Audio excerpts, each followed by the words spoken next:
You know that feeling like you're stuck in quicksand, you're trying, really putting in the effort, but nothing. You're not moving. And everything else just seems to be zooming past, right? Exactly. That heavy, kind of foggy feeling. If that sounds familiar, well, you're definitely not alone. Mm-hmm. It's a really common human thing, feeling stuck like that.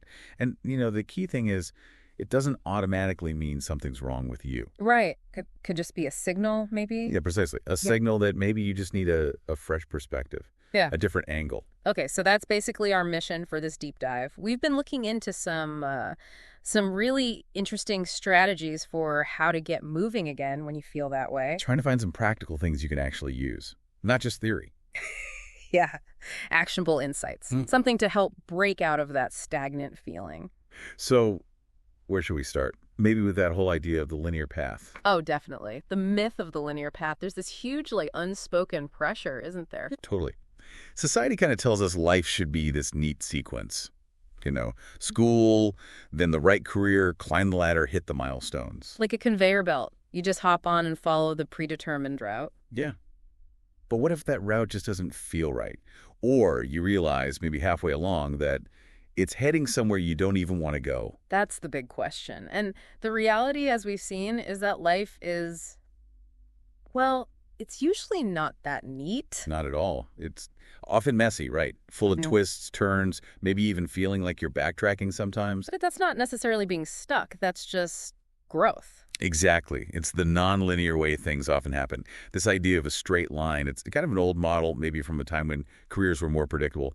Things change so fast now. Yeah, absolutely. And there was that story, remember, about leaving the good corporate job. Oh, yeah. Looked perfect on paper, ticked all the boxes. But inside, totally wrong, misaligned. And the key thing there wasn't having some grand, detailed plan B. It was just the courage to change direction. Even without knowing exactly where that new direction led. That's gutsy. It really is. And it highlights this shift, doesn't it?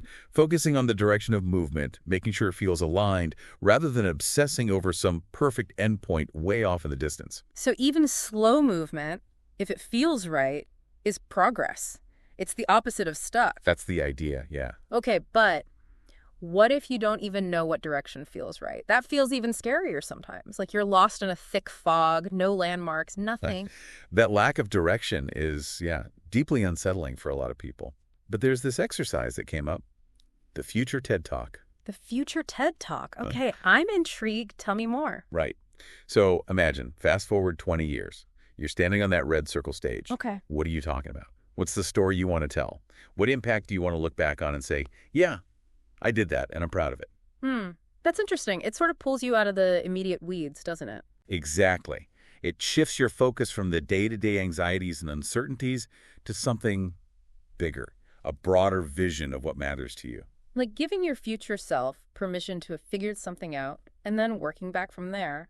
Yeah, kind of. It helps you connect with those deeper aspirations, maybe the things you don't think about when you're just trying to get through the week. Like that accountant example, realizing they didn't want their legacy to just be spreadsheets. Right. It wasn't about hating accounting necessarily, but about wanting to be remembered for helping people, for enabling growth. Yeah. It identified something fundamental. So it helps clarify the kind of person you want to be, not just the job title you want. And even a little bit of that clarity can be like a compass, right? Absolutely. And that connects really well to the next idea about role models. Yes. But with a specific twist, wasn't it? Yeah, the source was clear. It's not about wanting what they have, the money, the fame, whatever. It's about who they are, their character, their values. Exactly that. Who are they, fundamentally? Like looking at Naval Ravikant, maybe admiring his wisdom, his approach to living well. Or Oprah, Yeah. Her resilience, her authenticity, turning pain into something powerful. Right. So the question becomes, if you could kind of blend the best traits, the core values of maybe 2 to 5 people you really admire, what would that blend look like? What qualities would you want to embody? It's less about copying them and more about identifying the underlying qualities you resonate with. Like with Oprah, maybe it's that resilience specifically. How could you practice that? Precisely. It's like building your own internal board of advisors based on admirable traits. Okay, I can see how that would give you a stronger sense of inner direction, even if the next practical step isn't obvious yet. But, okay, we've talked about getting clearer, finding direction. Yeah. But there's still this big hurdle, right? The knowing-doing trap. Ugh, yes. This one is so relatable. You read the books, you listen to the deep dives. We get it intellectually. You know what you probably should do. But then actually doing it, that's the hard part. It just doesn't happen sometimes. It's a huge disconnect, isn't it? We all know exercise is good, saving money makes sense, setting boundaries is healthy. We know it, but the knowing doesn't automatically flip the action switch. It's almost like we get stuck researching, thinking one more article or insight is the key. Analysis paralysis. Yeah. But the real change, the real momentum, it comes from actually doing something, right? Even something small. Absolutely. And the source really pushes on this, moving from just consuming ideas passively to actively engaging, doing the work in your own life. Which leads perfectly into the practical steps. No more just listening. Right. Time for action.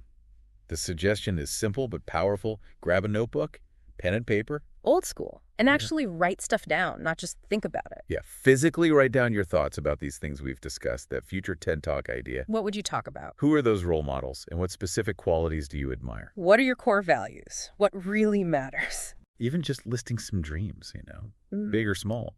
It's about translating the abstract into something concrete on the page. That act of writing, it forces a different kind of processing, doesn't it? It really does. It makes it more real, helps clarify things. It's the start of turning reflection into potential action. So the takeaway is make some time. Sit down, write it out. Future talk, role models, values, dreams. And don't worry about it being perfect. It's not an essay contest. It's just about starting that process of exploration, getting the thoughts out. Those notes become the seeds, maybe, for what comes next. Exactly. Seeds for future action. Okay, so bringing this all together, if you're listening and you feel stuck right now, that heavy feeling. Remember, it's likely not a dead end. It might feel like it, but it could actually be the edge of something new, right? That's what the source suggests. Yeah. That feeling, that discomfort, it can be a powerful sign that it's time to maybe look up, reassess, and choose a new direction consciously. So this moment right now, thinking about all this could actually be a real turning point for you. It absolutely could. The really exciting part is figuring out what could that new thing be, and how are you going to take that very first step towards it? That's the question to sit with.